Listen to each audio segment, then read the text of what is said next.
Sabta Bima Ardianta, Kepala Kompensasi Tanah PT Tambang Mas Sangihe, di Tahuna, menjawab semua tudingan yang bernada negatif kepada perusahaannya. Begini wawancara eksklusif dengan Kepala Kompensasi Tanah PT Tambang Mas Sangihe, dari kantor sementara Tambang Mas Sangihe, di Kampung Bentung, Kecamatan Tabukan Selatan. Saya sendiri juga sudah melakukan visit ke beberapa pemilik lahan, karena yang sebenarnya kalau saya bilang punya kewenangan terkait penggunaan lahan-lahan di sini itu tentunya kan pemilik lahan ya. Jadi dari beberapa pemilik lahan yang saya sudah datangi di sini, justru mereka tuh mendukung pihak TMS. Jadi selama ini pemberitaan di media malah sebaliknya kondisinya kayak gitu. Para pemilik lahan yang kami kunjungi, dari daftar-daftar kunjungan yang sudah kita datangi, dibilang 90% malah sudah lewat dari 90%, mereka mendukung.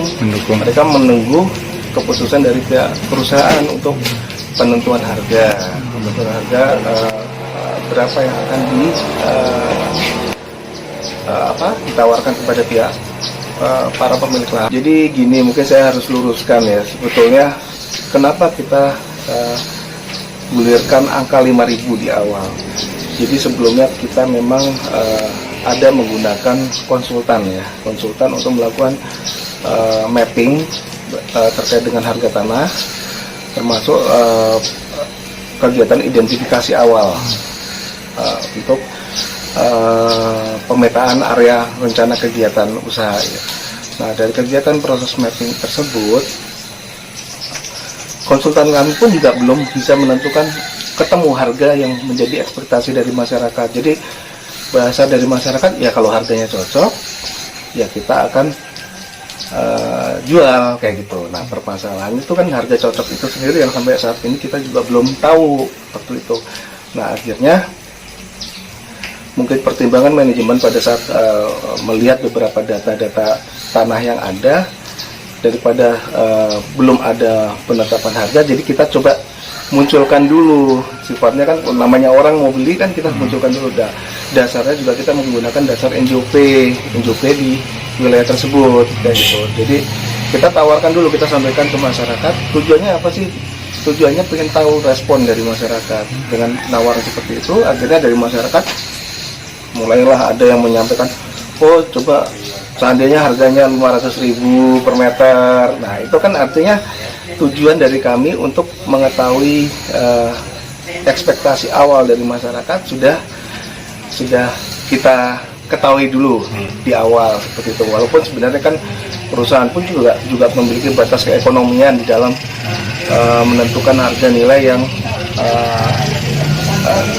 wajar lah tentunya bagi proses pembebasan lahan untuk kepentingan tujuan operasional perusahaan seperti itu. Sehingga dengan demikian harga 5.000 bukannya perusahaan itu sudah matok 5.000 itu harus dilaksanakan, tidak. Itu memang tujuannya untuk kita mengetahui bahwa harga tersebut adalah kita ingin tahu bahwa ekspektasi masyarakat itu berapa sebetulnya. Makanya kita berangkat dari angka itu awalnya. Faktanya, temuan yang saya lakukan sendiri bersama tim, kita melakukan kunjungan door to door, itu ternyata jauh berbeda dengan statement-statement atau pernyataan-pernyataan yang dimuat di media kayak gitu. Karena memang kenyataannya kita yang real sendiri loh, turun ke lapangan door to door, di situ kita tahu mengenai bagaimana respon daripada para pemilik lahan ya. Izin konsesi terakhir yang saat ini kita masih ada dalam rencana kita kan 42.000 hektar ya. 42.000 hektar itu sebetulnya bukan berarti 42.000 hektar itu akan ditambang semua kayak gitu. Itu adalah mungkin gambaran simpelnya adalah area penelitian ya. Ibarat sebuah meja, hamparan meja 42.000 hektar, kita diberikan izin untuk melakukan kegiatan penelitian atau eksplorasi terkait dengan potensi sumber daya mineral yang ada dalam area 42.000 hektar tersebut. Nah, dari area 42.000 hektar tersebut, tentunya tidak semuanya ada memiliki potensi emas di situ. Jadi hanya beberapa spot, mungkin ada wilayah-wilayah yang kita memiliki diprediksi berdasarkan hasil kegiatan eksplorasi itu memang memiliki kandungan emas di situ. Nah, dari kegiatan-kegiatan tersebut, kegiatan eksplorasi ya tentunya kita, makanya kemarin dalam izin lingkungan diketahui ya jumlah lahan yang memang potensial untuk tahap ini adalah sekitar 65 hektar yang kita akan produksi eksploitasi di situ. Nah, tapi jangan pernah berpikir 42.000 hektar itu adalah 42.000 satu hamparan penelitian itu kita obrak-abrik, tidak ada seperti itu. Jadi kita sangat terukur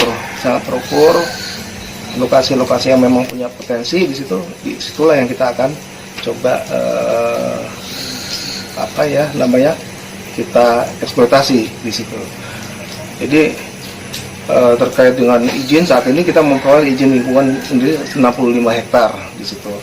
Nah, kalaupun kita nanti ternyata ada deposit baru di wilayah-wilayah yang berdekatan dengan lokasi tersebut, pada saat kita mau mengajukan lagi, tentunya kita harus melakukan proses dari awal lagi, Mas. Jadi harus ada izin usaha lagi, usaha pertambangan, terus ada izin usaha untuk operasi produksi, izin lingkungan lagi, kita akan proses dari awal lagi. Ya, tentunya harus ada dokumen AMDAL yang sebagaimana yang sudah kita lakukan, kayak gitu. Dokumen AMDAL itu ya kita sudah menjalani yang namanya konsultasi publik dengan melibatkan masyarakat, itu dokumennya ada di situ. Terus kita juga sudah melakukan kegiatan sidang kerangka acuan, kita sudah melalui proses yang namanya sidang komisi AMDAL sampai akhirnya terbit persetujuan dari kementerian, sampai akhirnya diterbitkan surat izin lingkungan dari DPM PTSP provinsi di situ. Jadi semuanya sudah melalui tahapan-tahapan yang secara normatif dan prosedural kita sudah jalani semua seperti itu. Tim Liputan inilah Manado. Itu tentunya kan pemilik lahan ya.